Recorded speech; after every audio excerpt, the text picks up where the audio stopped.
అధికారులు వెళ్ళింటే అంటే ముందస్తు జాగ్రత్త తీసుకొని ఉంటే 6 నెలల క్రితం ఖచ్చితంగా జామియా మసీదును ఆ వక్ఫ్ బోర్డు స్వాధీనం చేసుకోవాలి. అంటే వాళ్ళ నిర్లక్ష్యం కూడా ఇక్కడ ఉందని చెప్పుకోవచ్చు. తదనంతరం ఎవరైతే ఉన్నారో పార్టీ ఆదరణ చెందినటువంటి కొంత ముస్లిం మైనారిటీ వ్యక్తులు సుప్రీంకోర్టును ఆశ్రయించినట్లు మనకు తెలుస్తా ఉంది.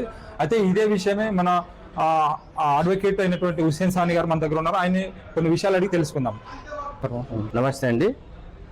గత సంవత్సరం 27/05/2025 సంవత్సరంన డివిజన్ బెంచ్ ఆంధ్రప్రదేశ్ హైకోర్టు వారు ఒక తీర్పునిస్తూ వక్ఫ్ బోర్డుకు ఉన్నటువంటి అధికారాలు ఏంటి, షాయి జామియా మసీద్ యొక్క బైలాస్ ప్రకారము ఉన్న అధికారాలు ఏంటి అన్నది ఈ రెండుని చర్చించి ఫైనల్గా మిస్మేనేజ్మెంట్ ఎక్కడైనా జరిగితే వక్ఫ్ బోర్డుకి సంబంధించినటువంటి మసీదులలో మేనేజ్మెంట్ ఉన్నటువంటి దాన్ని డైరెక్ట్గా వక్ఫ్ బోర్డు తన ఆధీనంలోకి తీసుకోవచ్చు అనేది డివిజన్ బెంచ్ తీర్పు ఇచ్చింది.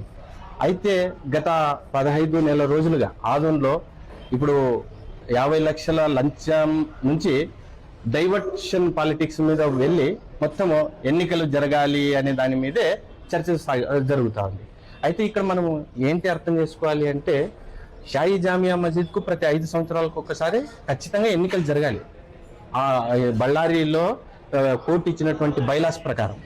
కానీ 10 సంవత్సరాలైనా కూడా ఆ ఎన్నికలు జరగలేదు. అప్పుడు కూడా ఆ ఎన్నికలు చెల్లుబాటు కావని చెప్పేసి ఆపోజిట్ వ్యక్తులు స్టే తెచ్చారు. అన్అఫీషియల్గా కొనసాగుతున్నారు వాళ్ళు. ఇప్పటికి కూడా సౌదీ రోఫ్ ఇప్పటికి కూడా అన్అఫీషియల్ ముతవల్లినే, ఆయన పర్మనెంట్ ముతవల్లి కాదు, అఫీషియల్ ముతవల్లి కూడా కాదు. ఇక్కడ ఎలక్షన్ జరపడానికి ఇబ్బంది ఏంటి అంటే రకరకాలుగా అయినటువంటి కేసులు వేసి దాన్ని కాలయాపన చేస్తున్నారు తప్ప దాంట్లో ఏమీ లాభం లేదు. ఇటు పోయిన సంవత్సరము డివిజన్ బెంచ్ స్పష్టంగా చెప్పింది, స్కీమ్ ప్రకారం మీరు ఎలక్షన్స్ జరుపుకోవచ్చు, మాకేం అభ్యంతరం లేదు, కాకపోతే మిస్మేనేజ్మెంట్ జరిగితే వక్ఫ్ బోర్డు స్వాధీనం కూడా చేసుకునే అధికారం ఉంది అని చెప్పేసి చాలా స్పష్టంగా దిసభ్య ధర్మాసనం స్పష్టంగా చెప్పింది. మరి ఎందుకు ఎలక్షన్ జరపట్లేదు? ఎందుకు ఆదోన్లో ఉన్నటువంటి మైనార్టీలను ఎందుకు తప్పుదోవ పట్టిస్తున్నారు? లంచం ఏదైనా ఉంటే ఇచ్చిన ఆయన బాగున్నాడు, తీసుకున్న ఆయన బాగున్నారు, కానీ మధ్యలో మైనార్టీ నలుగుతున్నారు.